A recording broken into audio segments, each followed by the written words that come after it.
Okay.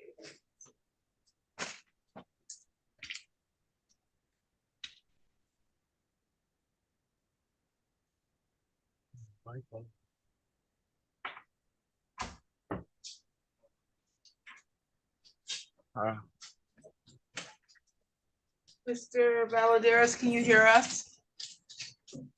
Yes, Your Honor. Okay, very good. On the record, in the matter of the people of the state of Michigan versus Giovanni Valadares, and this is 23-03536 FY. Council, can I have your appearances? Good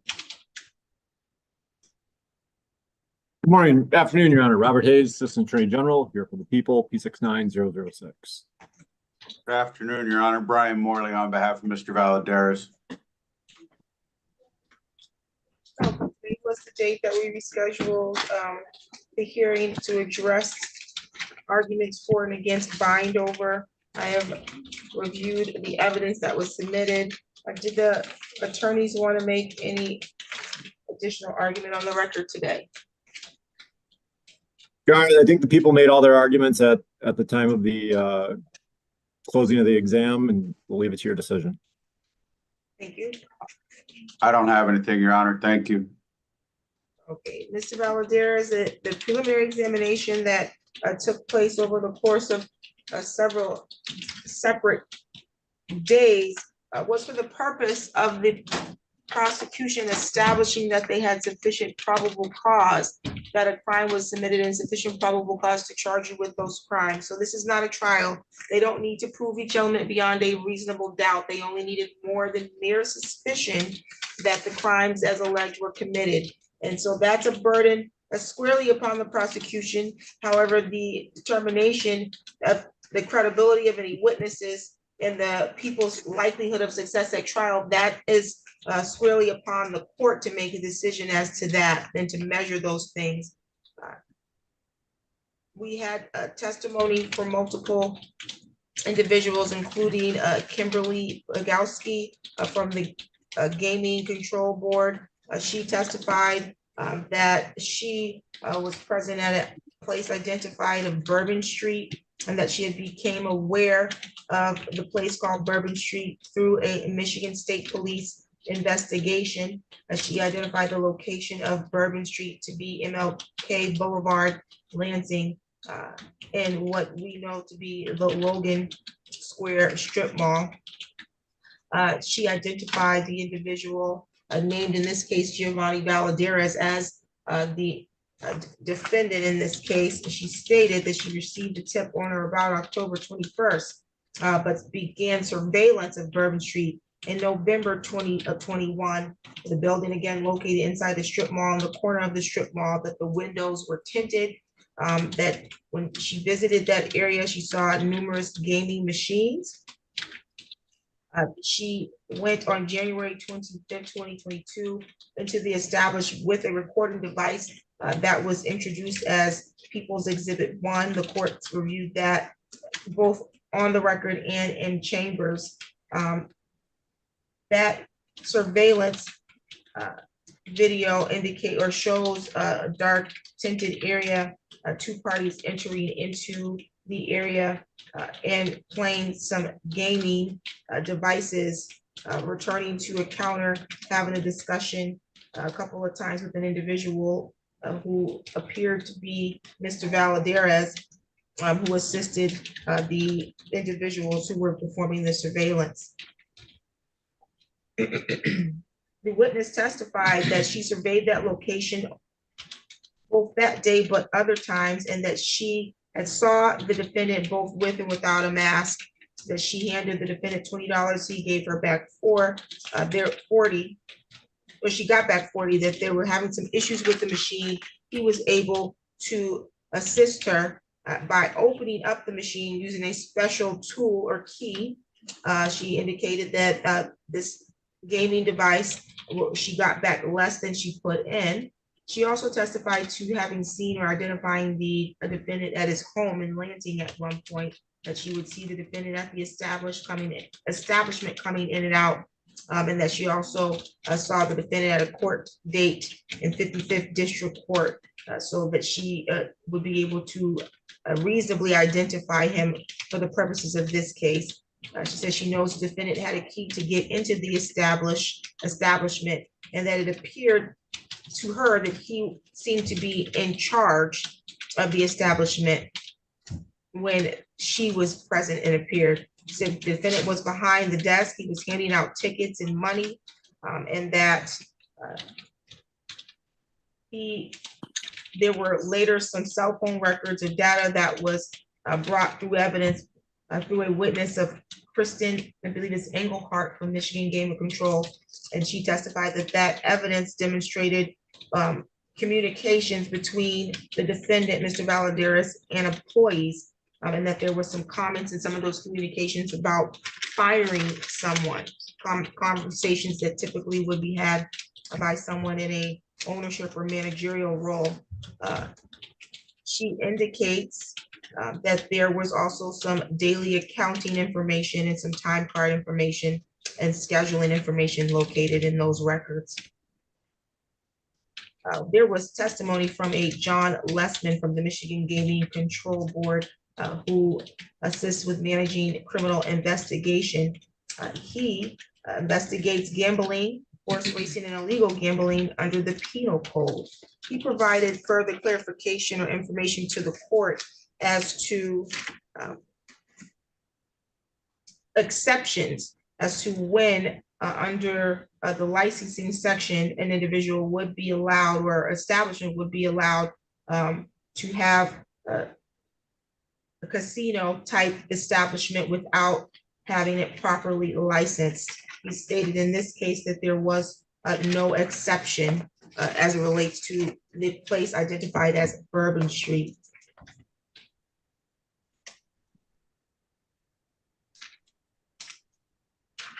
Also brought through testimony from the witness, Kristen Engelhardt, was information about whether or not the role that Mr. Valadares played at Bourbon Street was that of just maybe an employee, or that he was personally involved in running the business. That testimony elicited was that generally, in order to access any of the administrative screens on a gaming device, you would need keys or some sort of numerical code depending on the age of the machine.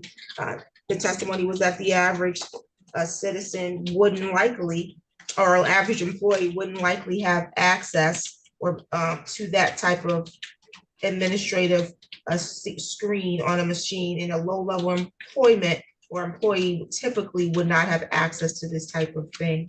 Owners and managers are typically the one that would have access, and that was based on that witness's testimony at the time.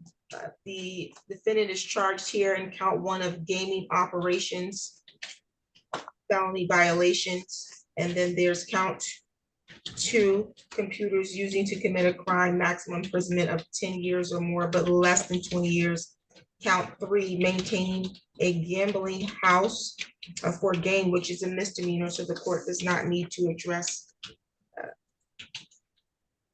probable cause. And then we have an amended count 7.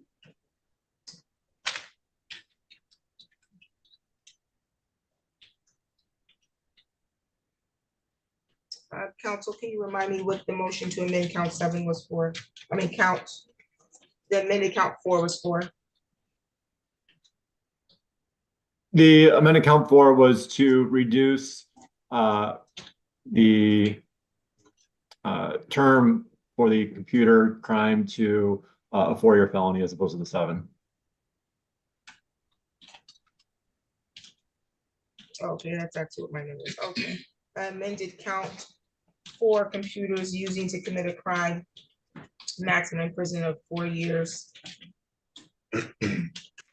Based on the testimony and the evidence submitted, the court is satisfied that there was sufficient probable cause as to counts 1, 2, and 4, and that the court is satisfied that the relationship that Mr. Valadares had to Bourbon Street, at least to a probable cause standard, was sufficient enough to establish that he more likely than not had a relationship that was above an average employee due to the communications in the phone records, as well as the surveillance, which showed the access that he had and the control that he had over money and the gaming devices and opening and closing of the business as well.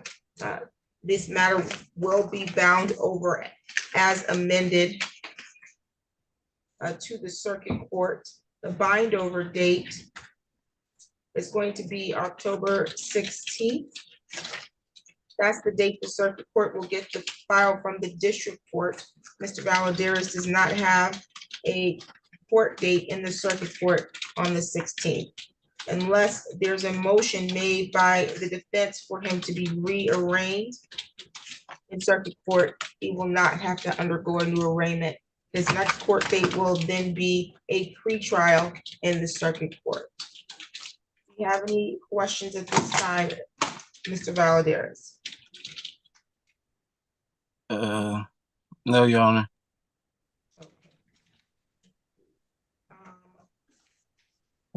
We have a number of exhibits that we need to get back to the prosecution. I don't know if you have any intentions of being in Lansing anytime soon. We can set them aside for you.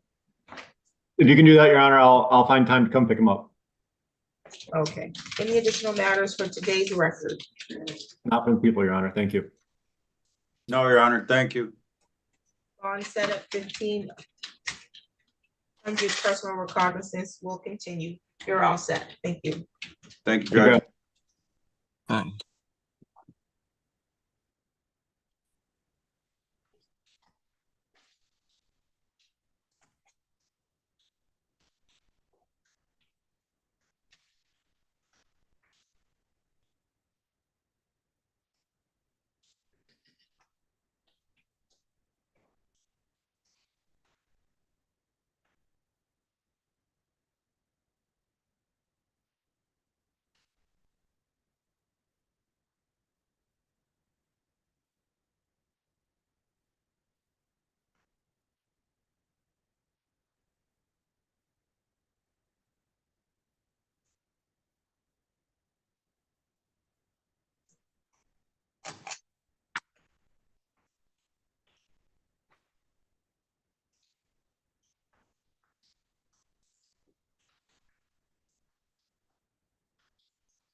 On the record in the matter of Anthony James Pryor versus Simon Zaney, file number 23-02133.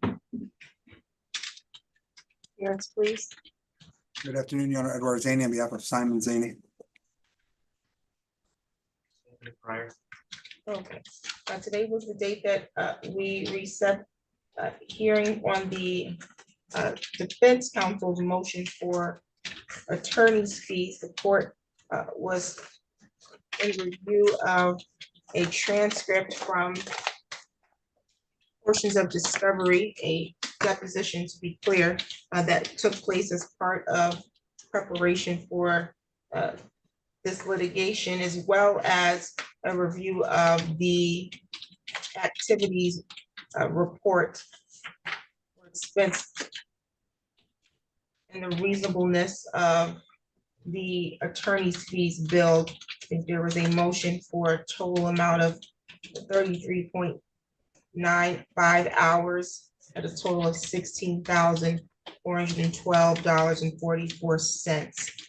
The last time that we were here, there were some concerns expressed by you, Mr. Pryor, about the reasonableness or the nature of the questions that was posed at the deposition, and the reasonableness of the timeline, or how long it took for that deposition to be completed. I think it took about 2.5 hours. I reviewed the questions. I didn't particularly find any concern with the questions. I think that the time frame for a deposition typically is about an hour and a half for this type of issue, 2 hours for this type of issue. I think it was slightly longer because in my observation, believe that there weren't a lot of direct responses given, but a lot of back and forth. But I didn't see anything in there that I believe to be inappropriate, the questions that were asked. I think there were a lot of questions that went into your background as it relates to other litigation. I can only surmise as to what the relevance to this would be. It could have been for credibility. It could have been for motive. It could have been for trying to ascertain whether or not, because at the time there was a counterclaim, your ability to pay. I'm not sure. But I didn't see anything that was grossly outside the nature or scope of litigation. So I think that the deposition questions were appropriate, and I think the timing was reasonable, slightly longer, primarily because you didn't want to answer the questions. There was some back and forth in there. And so if attorneys have to keep re-answering questions or retelling you not to talk over them, that could take a little bit longer. Nonetheless, I reviewed the report. I also reviewed the court rule as it relates to attorney's fees, as well as the rules of professional responsibility as to what attorneys should be doing and cannot do when they're making a request for attorney's fees. And there are certain factors that must be considered by the court when making a ruling as to attorney fees. And I think I made it clear before that I do believe that the relationship between the attorney and the client is at stake. And the rules of professional responsibility agree with me in that regard. This is the brother of the attorney that's being represented. Mr. Zaney, you have requested or billed a rate of $400, and I believe that based on the analysis that's provided by the 2023 Economics of Law survey results, as well as your practice experience, I believe that you are a attorney that can appropriately charge that rate. However, the rules require that I consider the nature and the length of the professional relationship with the client. It is also required that I consider the nature of the case in and of itself. This was not a complex case. I don't believe, even as it was billed for the time to draft the motion for attorney's fees, I thought it was excessive. Do I think that you had to go and get new research for your motion? No, I think that you file motions for attorney's fees probably commonly. You probably could have cut and pasted the majority of your research into this motion. It's not really a long motion anyway. So I don't know that all of this time that's being spent was reasonable and necessary. I also think that the rate of $400 was not reasonable as it relates to the relationship between the two brothers in business in other facets, but in this particular case, an attorney-client relationship. The rules of professional responsibility indicate that we know that when there is a history of relationship there, a negotiation of that attorney's regular fee is more likely to be lower than what it normally would be. So do I think that 400 was reasonable? No. And so I'm not going to grant you a rate of 400 per hour. I think that because this matter has been pending since November 2023, we had multiple court dates. There were more than one motion filed on this matter there was definitely a number of hours that were expended on this.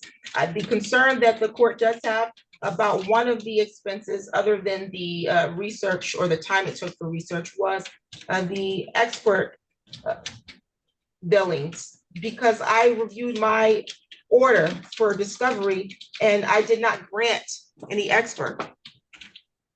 And so I don't understand why it would be reasonable for us to go into a rabbit hole of expert trial prep at the rate, or for, it looks like for 4 hours or almost 4 hours.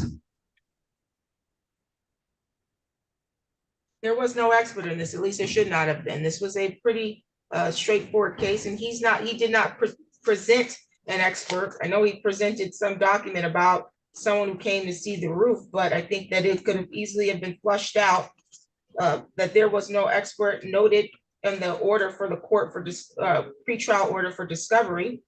And we know in district court, discovery is limited in scope unless otherwise noted in the order. The order stated here, we weren't having an expert witness. And you never even, you noted some witness, but you never called them. So as it relates to any line items for experts, that won't be recoverable. So that need to be striked. I am going to also reduce the attorney fee from 400 to the median rate that was indicated in the State Bar of Michigan economic report. So that's to $3.25 an hour. So I'll let Mr. Zaney adjust his paperwork because there's a lot of line items there, and I'm not going to go through line by line to figure out exactly all the ones that were attached to any expert that needs to be addressed and removed. And then as it relates to the time it took for you to draft this motion, I found that to be a bit of excessive. I think you billed almost 4 hours. I don't know that it took you 4 hours to draft this. I think you could probably draft a federal motion in less time. So on a more complex issue, if you are a attorney in that percentile with the experience that you have. This was a low-level case for you, and I recognize it took time. I have said multiple times, I think he handled it, this case just like any other professional would have, but understanding that there's a very close relationship when it comes to the client-attorney relationship, that's the fee will be adjusted because of that. I also want to cut that time frame that it took to draft and research for this motion. I want that cut in half as well. All the other expenses in the bill I found to be appropriate. So I'll allow you to address that, and then you can tell me what the final amount is, because I don't know if you have that in some kind of spreadsheet or something. I do, Your Honor. If you're able to do that right now, I can go off the record, call another case, and then we can get those final figures. Yes, I'd like to do that, Your Honor. I'll get working on it right away. Okay, off the record, you can have a seat, sir.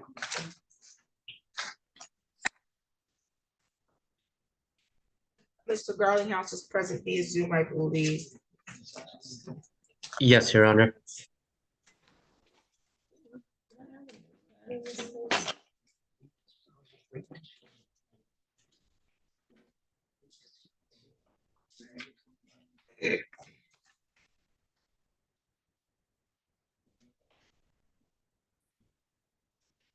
So page, yes.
Okay, on the record, in the matter of K North Apartments versus Page, file number 24-01938. Maybe you can come forward. Good afternoon, Your Honor. Nicholas Garlinghouse appearing on behalf of K North Apartments.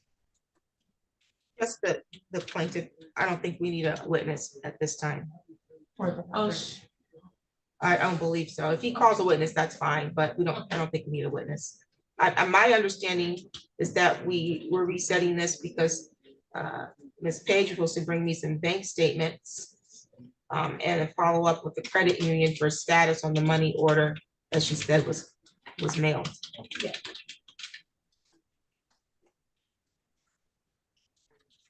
October. The money order was not cashed, so that was submitted to be refunded. Okay, so you're showing me something from That's MSU for the- Credit Union. The $70, the $70 payment for Molder management is what you're saying is the payments? yeah, Okay.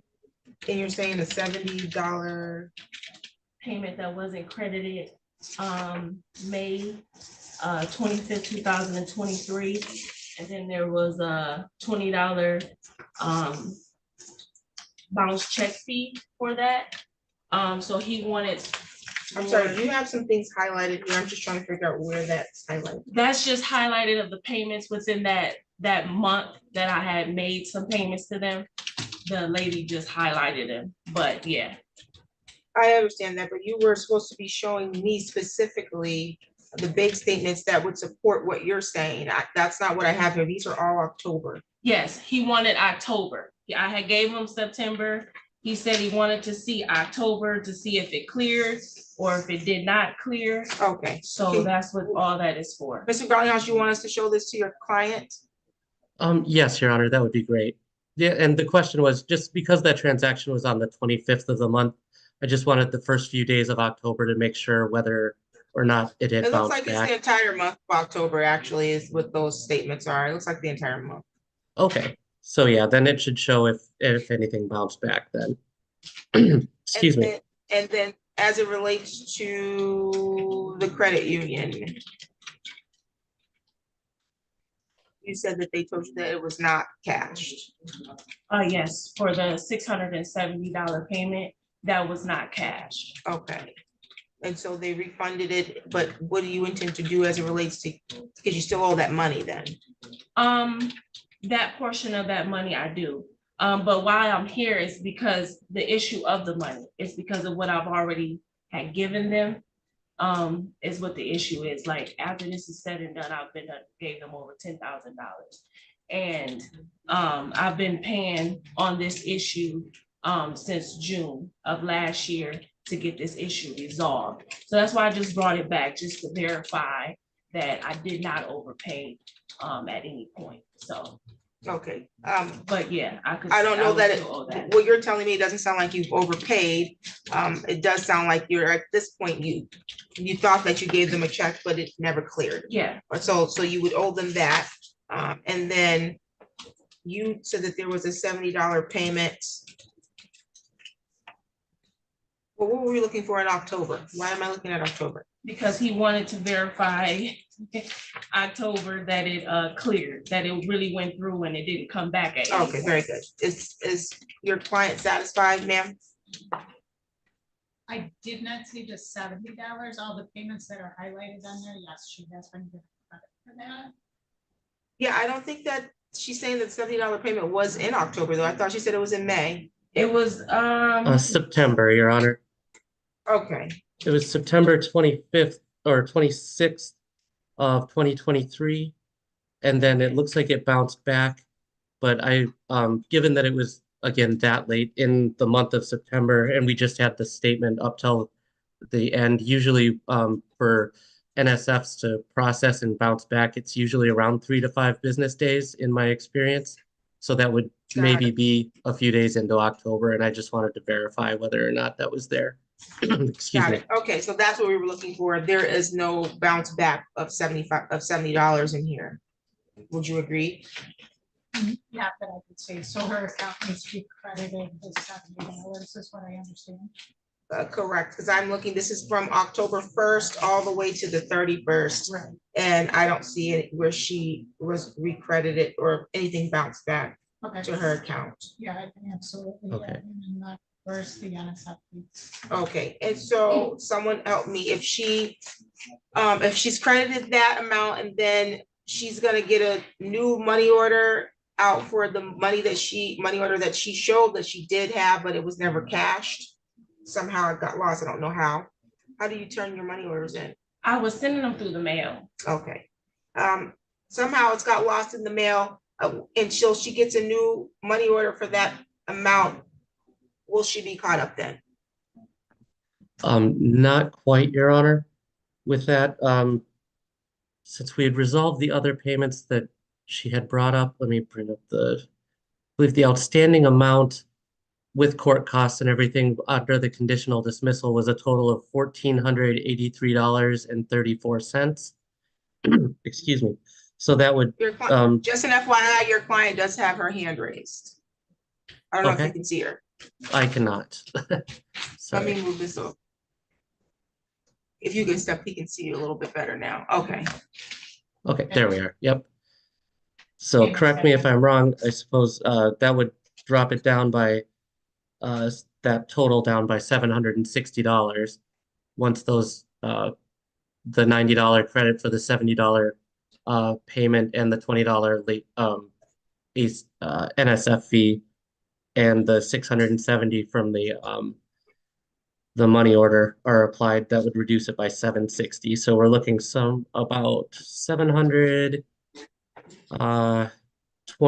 $723.34 as the amount that would still be behind. Okay, and your client, excuse, just state your name for the record too, please. Wendy Martin.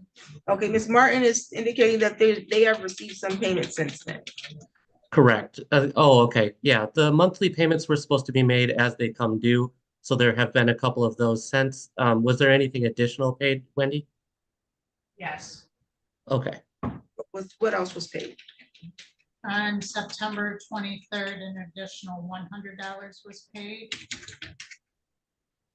And on October 1, an additional $150 was paid. I'm showing the balance without the credit of the last money order right now at $1,393.34. Okay, so 1,000. 393.34. Say it again for me. $1,393.34. 34 cents. Is that inclusive of her October rent? Yes. Okay, Yeah. so you've not paid your October rent yet? October? Well, today's the 3rd. I don't know when your rent's due. Yeah, Right, it's on the due by- 25th of each month, Your Honor. So she would have paid the September 25th amount. Okay, so you did pay the September rent. Yes, Okay, so they're saying you still owe $13.93, and that's not including the credit that you're gonna, that of the $70. That's true. Brings it down to 1303. And then she's gonna get a new money order for what amount again, ma'am? 670. 670.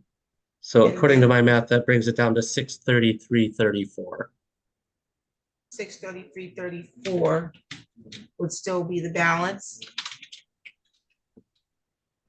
Correct. So according to the terms of the conditional dismissal, as long as Ms. Page keeps paying her monthly rent on time as it comes due, she just has to pay whatever she can each month toward that outstanding balance until it's satisfied. You understand that? I do, but prior to that, they started adding late fees. So I have Late fees for what?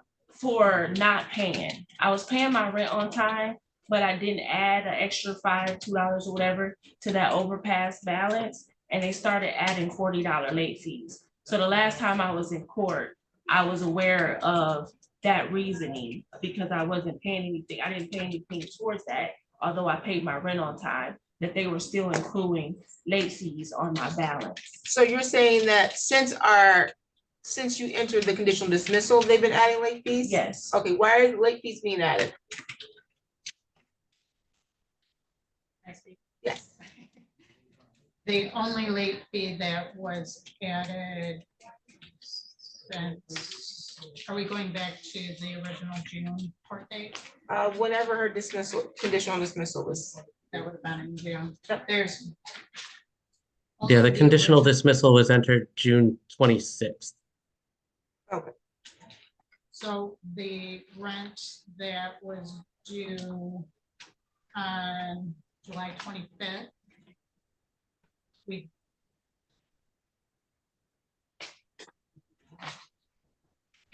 I see what you did.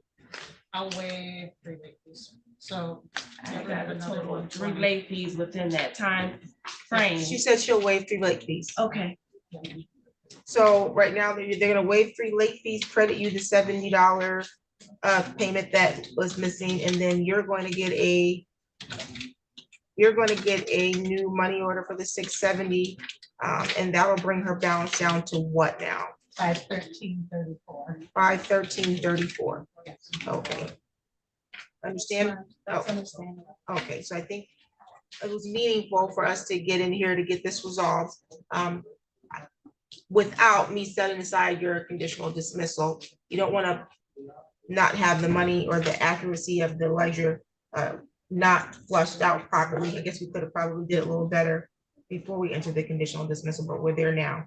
And so long as you're still making your rent payments on time, as well as paying a portion on the balance, she'll be in good standing, correct? And no late fee should be accruing if she's making that payment. Very good. Do you have any questions? No. Any additional matters for the record, counsel? Nothing for me, Your Honor. Thank you. Okay, you're all set. Yes. Will I have that total of what's left after I pay the $670? I was just told once you pay the 670, they're already crediting you the 70 plus the 3 late fees, so it's gonna be 513.34. Okay, thank you. Thank you. Thank you, Your Honor. Have a good day. Thank you. Same to you.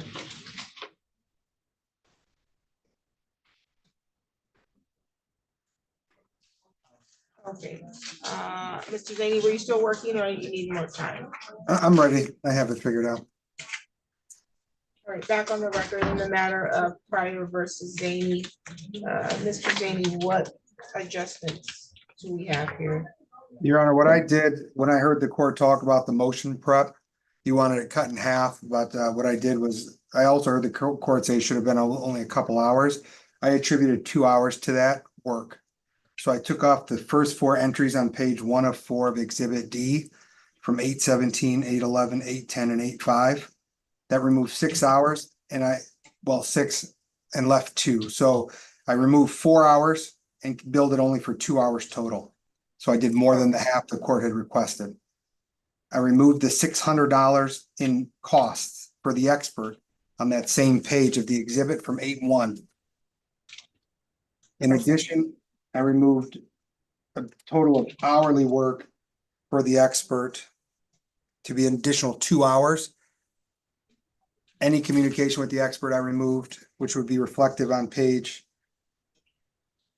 Well, the first 600 is on page 1, page 2, the entry from 7:23 and 7:22, that's 1 hour. Then the next page from 7:19 and 7:17 is another hour. I removed both of those.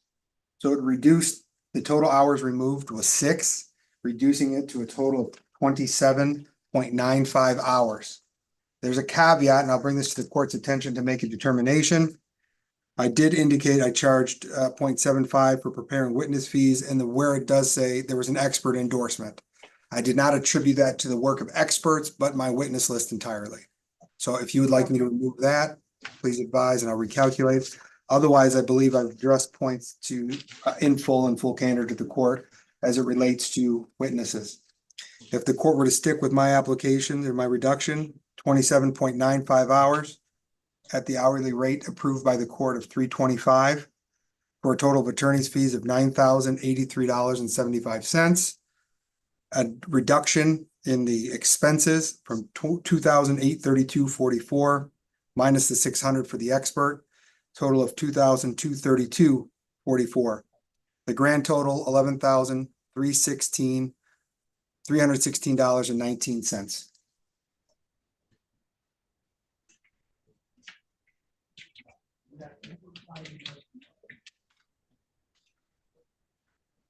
Okay. Thank you. I'm satisfied with the reductions that was made. And I will grant the request for attorney's fees in the amount stated on the record. Can you produce an order Yes, for Your Honor. attorney's fees and costs that is?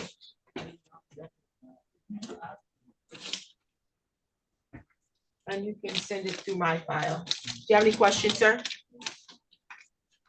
You're shaking your head. Does that an indication of no?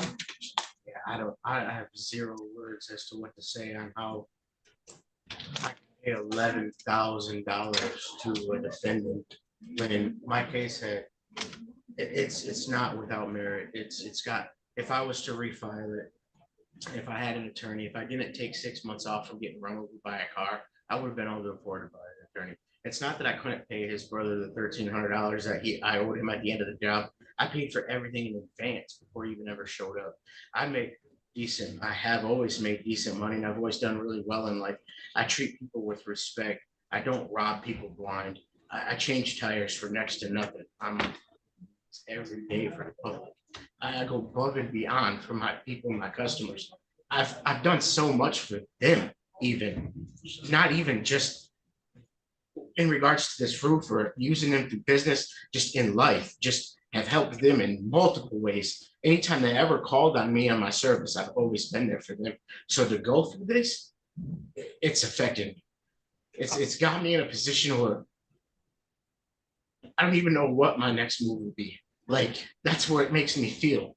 I should not owe this man nothing.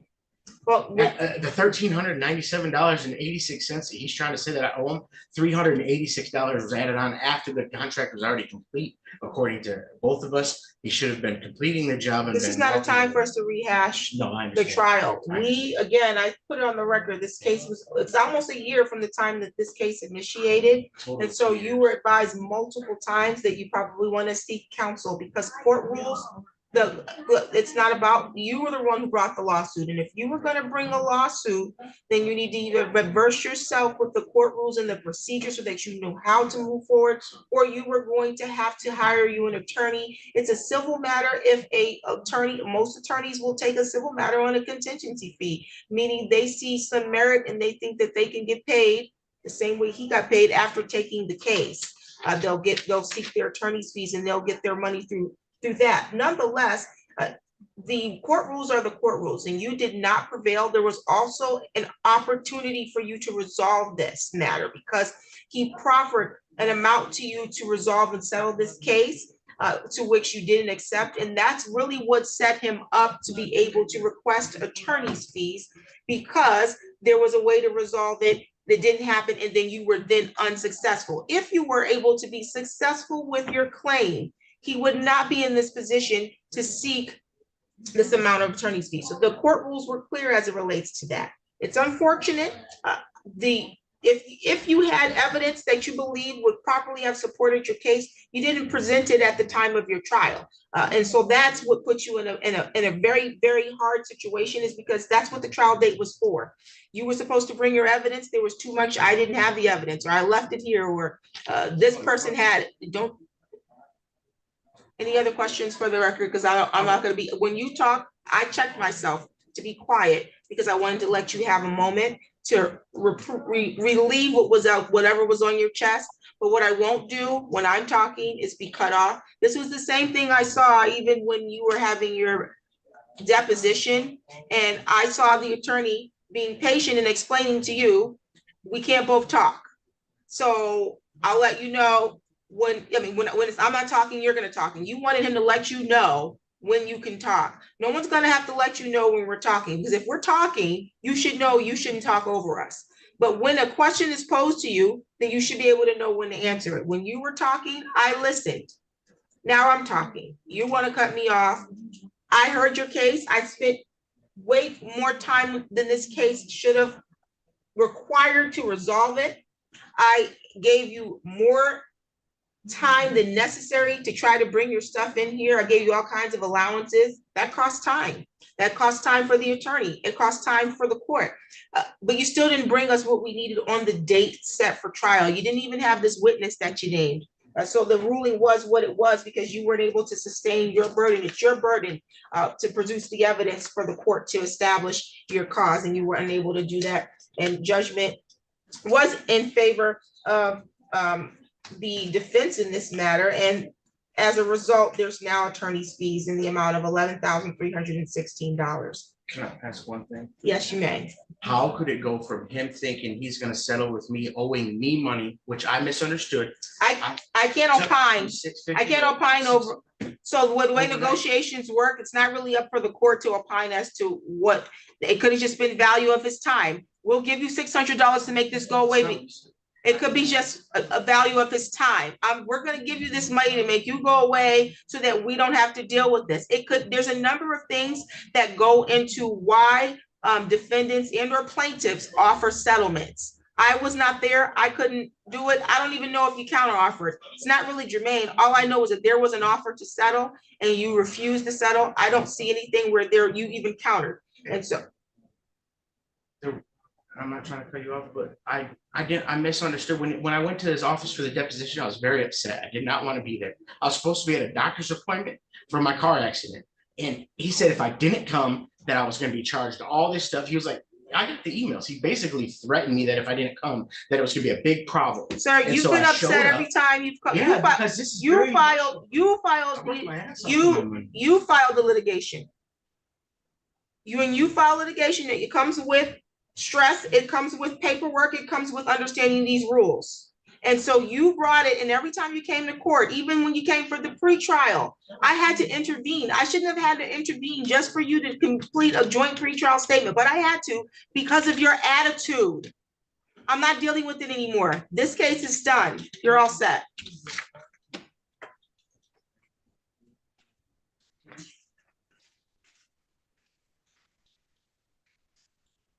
We're off the record, Your Honor, on this matter.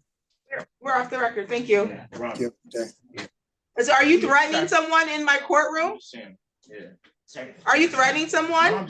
Run? Run for what? I said we're done. Exit out the courtroom, sir, before you find yourself in contempt.